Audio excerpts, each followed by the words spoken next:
내용도 어렵지만은 이 본문이 지금 다루고 있는 시간이 언제인가 하는 점에서도 어렵습니다. 그래서 이 본문이 다루는 시간이 언제인가를 주목하게 되는데요. 이 다루는 시간이 널뛰기와 같이 뛰고 있기 때문에 어려운 것을 우리가 알게 됩니다. 지금 주어진 시점은 이 바벨론 포로기에서 귀환하게 하셔서 회복하시겠다는 메시지를 우리 앞에 장에서 말씀해 주셨습니다. 마른 뼈를 일으키듯이 이스라엘 나라와 백성을 회복시키겠다, 이런 말씀을 주셨고요. 또 어제 본문의 내용은 막대기, 유다의 막대기와 에브라임의 막대기를 하나의 막대기로 이어서 한 나라가 되게 하고 그 나라가 영원한 나라가 되게 하겠다는 이런 회복의 메시지를 주셨습니다. 그런데 오늘 이 주어진 본문은 이미 이 회복된 상태를 넘어서서 훨씬 더 먼 미래를 다루는 그러한 내용입니다. 그것이 우리에게 어려움을 주고 있습니다. 8절을 보니까 여러 날 후 말년, 이런 말이 나왔고요. 16절 중간에도 보면은 끝날에, 이런 말이 나왔습니다. 그래서 회복의 시점을 지나서 훨씬 먼 미래를 가리키고 있습니다. 그래서 8절을 보니까 다 평안히 거주하는 중이라, 11절에 보니까 다 평안히 거주하는 백성, 회복된 이후에 하나님께서 평안하게 거하게 하시는 회복된 이스라엘의 모습을 다 표현해 주는 구절들입니다. 자, 그런데 이때 큰 일이 이제 일어납니다. 저 북쪽에 복잡한 나라의 이름들이 나오는데요. 이 나라의 이름들은 오늘날로 말하면은 그때 시간으로 말하자면은 페르시아이고요. 오늘날로 말하자면은 페르시아, 이란의 북쪽에 있는 나라를 가리킵니다. 그런데 이 여러 민족과 나라에 한 제왕이 있습니다. 그의 이름이 곡이라고 하는 것입니다. 이 곡이라고 하는 제왕은 이제 세계 각국의 연합군을 만들어서 세상 중앙에 자리 잡고 살고 있는 이스라엘을 침략하겠다는 내용입니다. 우리가 이스라엘의 지도를 보면은 왼쪽 서쪽에는 지중해가 있습니다. 이 서쪽을 제외한 북쪽과 남쪽과 동쪽에 여러 나라들을 다 규합해서 이스라엘을 침략하겠다는 내용입니다. 침략의 목적은 한마디로 노략질입니다. 이제 잘 살게 된 가축과 재산이 모이게 될 정도로, 또 이 평안히 거주하고 있기 때문에 성벽이 필요 없습니다. 문빗장도 다 열려 있고 도둑이 들지 않기 때문에 이렇게 평안하게 살아가는 이스라엘에 대해서 이제 노략질을 하기 위해서 단순한 노략질을 위한 침략을 하는 것입니다. 자, 이것은 단순히 현실 세계에서의 상황만을 말하는 것이 아니라 오늘 본문 앞부분에 보면은 하나님께서 이 곡의 제국을 대적하여서 하나님께서 말씀하시기 시작하시는 내용이 나오듯이 이 곡의 제국은 사탄을 상징하고 있습니다. 우리가 계시록에도 보면은 영혼을 노략질한다는 표현이 나오는데요. 바로 그것입니다. 하나님의 백성들, 이스라엘 백성들을 노략질하기 위해서 일어나는 그런 사탄의 모습을 우리가 여기서 비춰볼 수 있는 것입니다. 그렇기 때문에 우리가 믿음으로 살아갈 때에 우리의 영혼을 공격하는 그 어둠의 세력이 끊임없이 우리를 주시하고 있다는 것을, 우리를 표적으로 삼고 있다는 것을 우리는 깨어 있어야 하고, 그것을 위해서 그것을 놓고 기도해야 할 줄로 믿습니다. 13절을 보면은 상인들의 언급이 나옵니다. 이 상인들은 지금 구경하는 사람들입니다.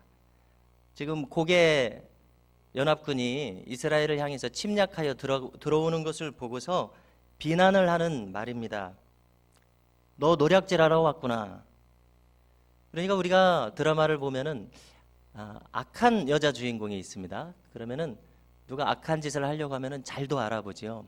악이 악을 알아본다고. 이 장사치들은 지금 자기들이 못 먹는 감을 곡의 연합군이 먹는다고 조롱하는 것입니다. 악하기는 매한가지입니다.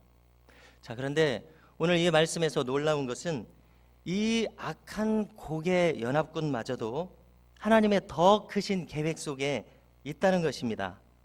자기들은 지금 악한 탐욕으로 전쟁을 일으키지만은 실상은 우리가 4절에서 볼 수 있습니다. 갈고리로 내 아가리를 꿰고, 하나님께서 지금 이 제국의 왕인 곡의 갈고리를 꿰고, 입에 갈고리를 꿰고 이끌고 가신다는 것입니다. 하나님의 일을 성취하시기 위해서 악까지 이용하시는 이 하나님의 모습을, 그러니까 온 세상의 역사를 궁극적으로 주관하시는 하나님의 이 큰 계획을 보여주시고 있습니다. 이렇게 하시는 목적은 무엇입니까? 그것은 하나님의 백성을 보호하기 위해서, 하나님의 나라를 최종 승리로 이끄시고 세우시기 위해서 이렇게 하시는 것을 우리는 알게 됩니다. 자기 백성들을 표적으로 삼고 영혼의 노략질을 하는 대적들을 완전히 섬멸시키시기 위해서 이렇게 하십니다. 이 전쟁의 결과가 오늘 말씀 17절 이하에 나타나 있습니다. 18절을 보니까 하나님께서 이제 침략한 이들에 대해서 어떻게 하십니까? 그들에게 노여움을 나타내리라. 내 얼굴을 들고 그들에게 노여움을 나타내리라. 이것이 오늘 하나님께서 결정적으로 이들을 대하시는 모습입니다.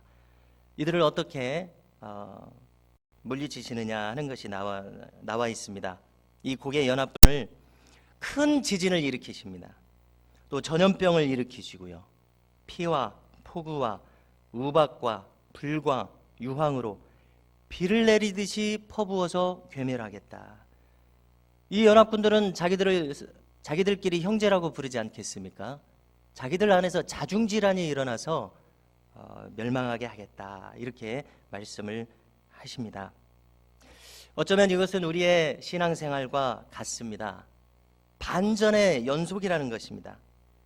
계속되는 우리의 삶의 굴곡 속에서 희망이 없어 보이다가도 하나님께서 극적으로 개입하심으로 말미암아 극적인 승리가 임하는 것입니다. 악이 큰 승리를 거두는 것처럼 지금 보이지 않습니까? 그런데 그 악보다도 더 크신 하나님께서 그 버거워 보이는 이 악의 세력을 완전히 제압하시는 모습입니다. 그리고 영원히 승리를 주십니다. 우리가 이 땅에서 살아가면서 이 승리의 약속이 없으면, 이 소망이 없으면 어떤 힘으로 이 땅에서 살아가겠습니까? 이 승리의 약속이 우리에게 있기 때문에 우리는 주 안에서 힘을 얻어서 살아가게 되는 줄로 믿습니다. 바벨론에게 멸망당해서 다 끝난 것 같지 않았습니까? 그런데 에스겔은 계속해서 회복의 메시지를 전하고 실제로 그 메시지대로 현실 세계에서 이들이 포로에서 귀환을 합니다. 자, 그런데 오늘 이 말씀은 이 귀환에서 평온하게 살고 있습니다. 성벽도 필요 없는 그 정도의 평온함입니다. 그런데 곡의 마수가 뻗쳐왔습니다. 누가 봐도 이길 수 없는 상황입니다. 그런데 이 전면전이 펼쳐지는 무대는 어떤 무대입니까? 사랑하는 백성들에게서 노략질하는 이 악의 세력에 대해서 완전히 종지부를 찍기 위해서 하나님께서 허용하신 무대라는 것입니다. 이 악의 세력보다도 비교할 수 없이 큰 힘을 가지신 하나님께서 최종 승리로 이스라엘을 구하시기 위한 무대라는 것입니다. 할렐루야. 악이 일어날 때에 우리는 위협을 느끼고 버거움과 두려움을 느낄 수밖에 없습니다. 그러나 이 배후에는 분명히 하나님의 목적이 있다는 이 믿음을 우리가 가져야겠습니다. 그렇다면 우리가 두려워할 이는 누구입니까? 우리가 누구를 의지해야 합니까? 그것은 바로 우리 하나님이신 줄로 믿습니다. 하나님을 두려워하고 의지한다면 머지않아 승리는 우리의 승리가 될 것입니다. 오직 우리는 하나님 편에 견고히 서 있기만 하면 된다는 이 믿음의 원리를 붙드시는 오늘 이 아침이 될 수 있기를 간절히 소망합니다.